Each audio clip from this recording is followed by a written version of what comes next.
बायको जर आपल्या नवऱ्याशी दारू पिऊ नका म्हणून जर भांडणं खेळत असेल, वारंवार भांडत असेल, दारू पिऊ नका म्हणून जर बायको त्रास देत असेल, तर नवरा लगेच रुद्रावतार घेतो की म्हणजे तुला काय करायचं मी दारू पिलं तर? माझ्या आईवडिलांनी कधी मला धाक नाही लावलेला, तू काय माझी बाप लागून गेली का? काय त्रास आहे तुला घरात?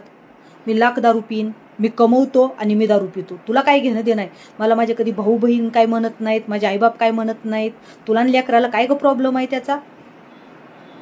दादांनो, तुमचे भाऊ बहीण तुम्हाला काय म्हणत नसतील, आई वडील काय म्हणत नसतील, मान्य आहे बायकोला तुम्ही घरात सगळं पुरवत असाल, पण दारू पिल्यानंतर जी तुम्ही तिची इज्जत घालवताय ना, ती तुम्ही कुणाचीच घालवत नसाल. दारू पिऊन आल्यानंतर तुम्ही तुमच्या बायकोला जी घाणघाण शिव्या घालताय ते तुम्ही तुमच्या आईवडिलांना, भाऊ बहिणीला कधी घातल्या का?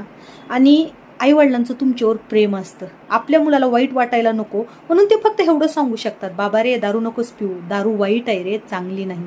त्यांचं मन तुटतं, पण ते तुम्हाला बोलून दाखवत नाहीत, आतल्यात झुरतात. आणि तुमची बहिणीला वाटतं की चला बाबा ह्याला 1-2 वेळा सांगून बघावं, हा ऐकत नाही म्हणून ती येणार 2 दिवस सांगणार आणि निघून जाणार तिच्या सासरी. आणि भावाचं शेवटी कसं भाऊकीसारखं असतं, ते तुम्हाला 1-2 वेळा सांगून बघणार, तुम्ही नाही ऐकलं करू द्यायला काय करायचंय ती, आणि तुमच्याशी बोलणं बंद करणार.